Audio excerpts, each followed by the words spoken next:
Hello everyone, it's Jurassic Fighter, and welcome back to another Minecraft video. Today I am not on the Bobbycraft SMP server, I am on the NutTek SMP server. It is mainly for people who aren't super advanced in technical Minecraft, but want to learn with a community and stuff. And yeah, we're a nice little group. We don't have that many members. We only have about 4 active members who play, regularly on the server, which is unfortunate, but we are hoping to grow. And yeah, I've been playing on here. We're still pretty early on in like the early stages of the game. We don't have any advanced farms or anything. We're sort of in this basic infrastructure phase. We really want to start big projects like a quad witch perimeter and a wither skeleton farm, but at the moment we are just, stuck. We need to build up infrastructure. Like we have like basic things like a cobble gen. We have some villagers, not that many good villagers, I mean, we have all the books, but they're super expensive because we don't have the infrastructure to make a really good trading hall. And yeah, we're just super early in the we're in the really early stages of the game. And yeah, so mainly what we're going to be focusing on is infrastructure. Oh, Necro joined. Hello. Yeah, Necro is the server owner. He started the group, I assume, and yeah, he's really great. Right, so some of the projects that I have been working on, or I guess like I don't want to say in charge of, but I am like really into these projects and want to finish them. There's 2 projects that I am trying to focus on right now and get done as a means of basic infrastructure, and so we can focus on the bigger projects. One of them is a tree farm, which we are going to be working on today. I'm going to try to build it by the end of the episode. And the other one is the Wither Skeleton Farm. That is a more long-term project. I will show you guys the location that we're going to build it in just a minute. But tree farm, obviously, just basic wood needs. It's like a very basic tree farm. I'll show it to you guys in creative in a minute. And yeah, that's what we're going to be building it today. That's what we're going to be building today. So let me hop onto the creative server real quick and I'll show it to you guys. So this is the tree farm on the creative server. It's pretty good. It produces a decent amount of logs. I think it produces around 12,000 birch and 12,000 spruce an hour, which is pretty good for a single dispenser. And I'm not particularly like I wouldn't say I'm a tree farm expert. I know enough about the tree growth mechanics and pistons and stuff, or, all that kind of stuff, to make a decently like fast tree farm for 1x1 trees. I have never actually made a universal tree farm that works for uh, acacia trees as well, just because they're like difficult, and I'm in the works. I'm working on one right now. But regardless, this is the one that we're going to be building. It's like I said, it's my design. It's pretty good. I'm not gonna lie. I'm actually really proud of it. It's my best design so far. It's really compact, and it uses some really clever mechanics. The sapling is planted on this dirt block manually. So the player is going to be standing here, and the player will be standing on a pressure plate, which activates this clock, which fires the dispenser, and the dropper, and it basically grows the trees with bone meal. And then, if I just pop in the spectator, the log block is powered, and it buds this piston, which is updated by this rail. This piston depowers the redstone, which depowers the rail, which updates this piston with another bud, and redirects this redstone block and shoots it into the piston. This is a 12 game tick double piston extender. It's very fast. It's instant. As soon as the tree grows, this thing activates. Then the redstone blocks finish moving, pushes this piston, so it pushes the logs out, and it's like super fast. And then these leaf crushers, my goal with this tree farm was to get like a huge surplus of saplings, because usually in my like previous tree farms I only just got like enough saplings, and I didn't want that to be an issue. So I wanted to get a bunch of extra saplings. So I used these basic leaf crushers that I saw on Nembon's Universal Tree Farm, or something similar to this. Basically, it's just a row of sticky pistons and then normal pistons and observers, and it's pretty good. It gets a bunch of saplings back, and more than enough. Uh, Problem is it doesn't get like in a massive amount, because a lot of the saplings end up back here just because these aren't very fast. I don't think they're 12 game ticks, which is a shame. I think there is a faster way to set them up. Actually, there is definitely a faster way of setting them up. but it's pretty good. This is not like the final version of the tree farm. Right now, I just have command blocks destroying the logs just to test the rates. I am hooking this up to a blast chamber though. Actually, scratch that. I'm not hooking it up to a blast chamber. I'm actually just going to put like I think I'll use a TNT duper. I'll have to check with the other members because we want to avoid using TNT duping once we get movable tile entities enabled. Like we already have renewable sand, so I might just use a dispenser. I'm not sure if I want to do like a full-blown blast chamber just because it's kind of like expensive and this is just a starter tree farm. We'll see. I'll ask around. I'll ask the members. But the main issue with this tree farm, and just in general with a lot of builds on our server, this isn't particularly laggy, but our server is not very powerful.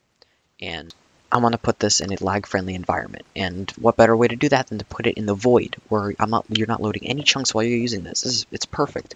You know, people could be AFKing at the tree farm.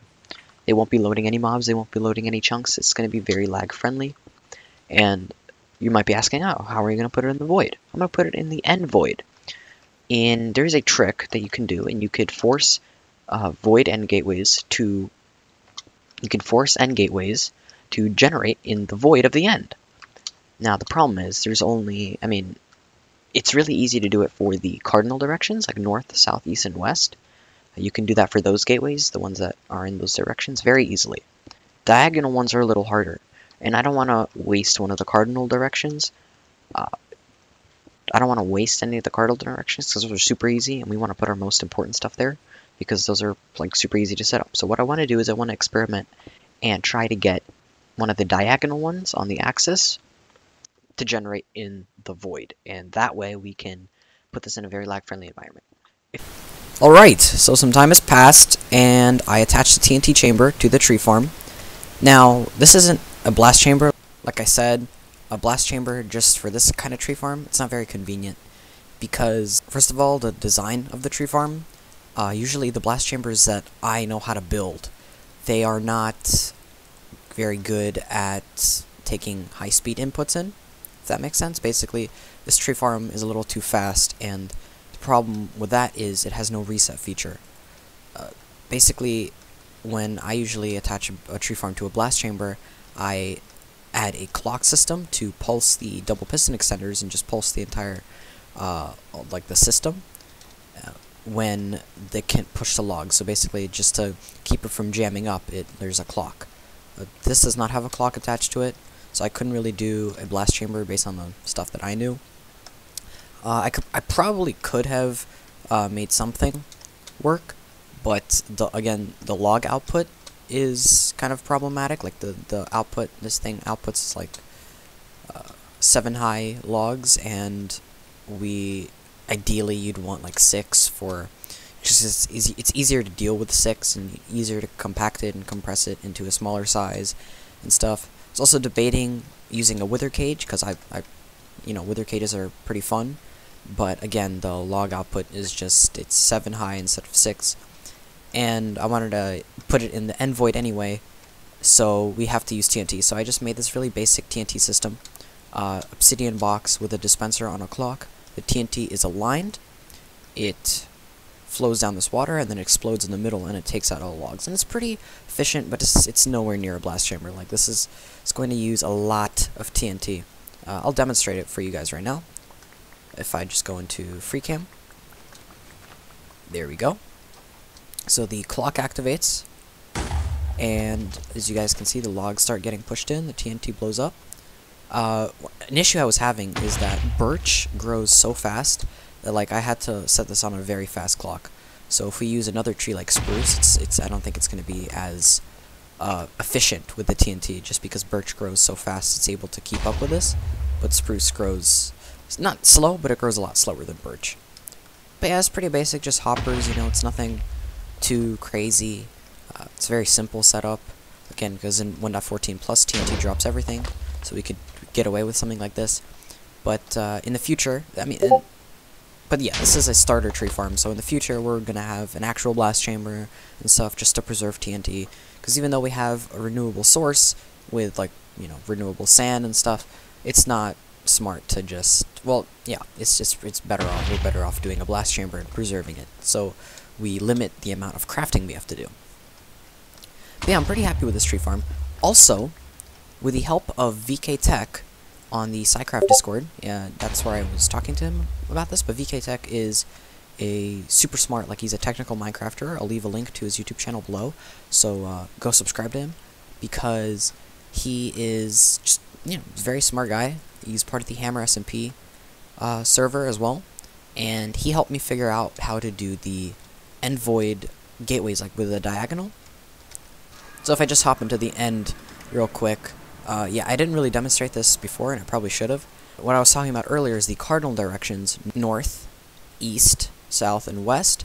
The gateways, this is like an example, like this forms on the eastern side, right? This is the eastmost gateway. You can tell because the Z axis is 0 when you're standing on here. And these are super easy to set up and make it like generate in the void, because you just have to bridge out and place some end stone in like a couple, like 4 chunks, and it generates there. However, it is a little more complicated for ones on an axis like this. So VK Tech helped me out. He has a website, and it basically tells you where, like, which chunks you should place blocks in and stuff. And if we go into here, as you guys can see, I already was testing it in creative. You have to place, like, we're probably gonna have to bridge out here and make like a bunch of blocks, put them in these chunks, and then put endstone here, and the gateway generates in the void. And so yeah, this is a perfect environment. As you guys see, no blocks around apart from the bridge. I'm probably gonna build a tree farm somewhere around here on the survival server. And yeah, it's very convenient. It's very lag friendly, and we're probably gonna turn that area into the main tree farm area. Alright, so I'm back on the survival server, and actually some time has passed since the last clip, and I did a lot of stuff off camera. So for one, I fought the dragon again, and we spawned a brand new gateway. However, it is the west gateway. So you could tell because the center of the portal is on the 0Z coordinate. And yeah, so all that, time experimenting and trying to get diagonal or access and gateways to spawn in the void, that was pretty much useless because this one spawned. But we're not worried about, using these up, because we now figured out how to do the ones on the axis and stuff. The diagonal ones. So yeah, it's not that bad. But yeah, the dragon fight was pretty simple. I had to make myself a new bow. This was my original bow, and I made myself a much better one, because you can't fight the dragon with punch 1. Anyway, I gathered all the materials for the tree farm, and I built it up. So let's check it out.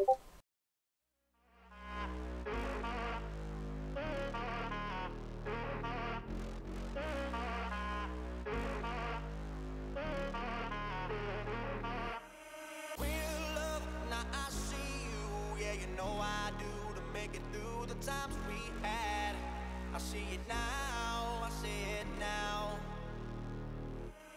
Real love, now I break through to show to you that I'm more good than I am bad. I work it out, I work it out. And I'll be somewhere that you need me, and I'll be holding my breath, waiting for you to show.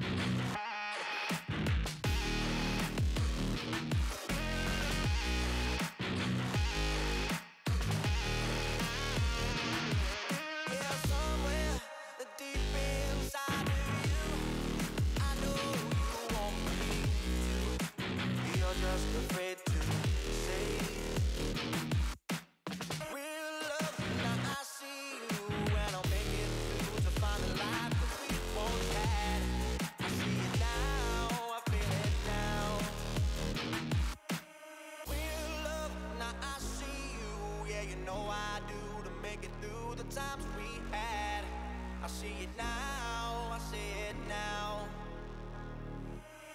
Real love, now I break through to show to you that I'm more good than I am bad. I work it out.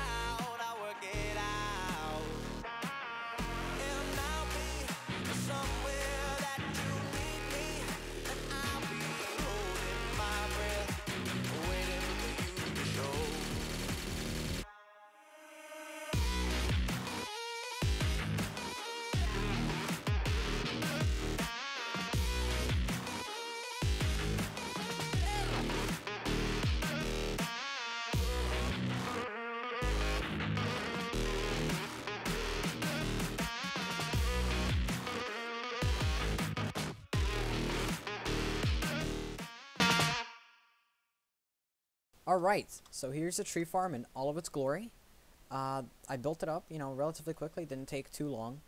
And I got everything set up. So I supplied the TNT, put the bone meal in, and now we're going to test it out for the first time. And Sirice and Super Freak will join us in the initial test of the farm. So, let's try it out. Everything seems to be working. Yeah, nothing seems to be out of the ordinary. Sapling resupply is working. It's working really well right now, yeah. Yeah, oh, that's fast. Well, I mean, it is birch, but yeah, that's really nice. Oh, yeah, sapling landed right there, but yeah, it's working pretty well. Everything is functioning as it should if I'm aiming at the right spot. Yeah, this is great. All right, now let's see the logs getting blown up. Yeah, that's nice. Right, so I'm gonna AFK here for about a minute and see how much will we get. Okay, let's check out the storage. Oh, so that's 6.5. We got. So let's say that's 7 stacks. 7 stacks of wood in a minute. That's really nice. Dang. I mean, obviously there's a bunch of saplings around here, but that's great. Let's see how much TNT we use. Let me just pop in a spectator real quick. So in a few minutes we used, oh, that's quite a lot of TNT. That's like 20 TNT. Ah, that's unfortunate, but yeah, I mean, it's pretty efficient. 20 TNT for, this amount of wood. It's not that bad, but we can probably make a better blast chamber for this. Unfortunately, I'm not skilled enough to make a blast chamber, so I might have to ask for help. But if any of you guys have any suggestions of how I can improve this tree farm, or what else I could do to, just make this area better, I'd love to hear them. Ooh, I should probably step off the pressure plate and not waste any TNT. Yeah, but it seems to be, yeah, it's working very well, clearly. Obviously, we do have to spawn-proof for Enderman a little bit, but yeah, this is great. Obviously, one thing I could do is just, make a... next time we have to build a tree farm, I could probably just make a wither-powered one, so we don't have to worry about TNT, which definitely would solve a lot of our problems. But, for now, it's not that bad. We just have to AFK at the mob farm and the sand farm, and both of those are fast enough to, supply this farm for a while. But on that note, I hope you guys enjoyed this video. If you did, please leave a like and consider subscribing. And I'd love to hear some more feedback. If you have any feedback on how I can improve my videos at all, just because, I am starting out, and I would like to hear some feedback from, whoever's watching this. I don't know why you would, but if you are, yeah, I'd love to hear some feedback. See you guys next time.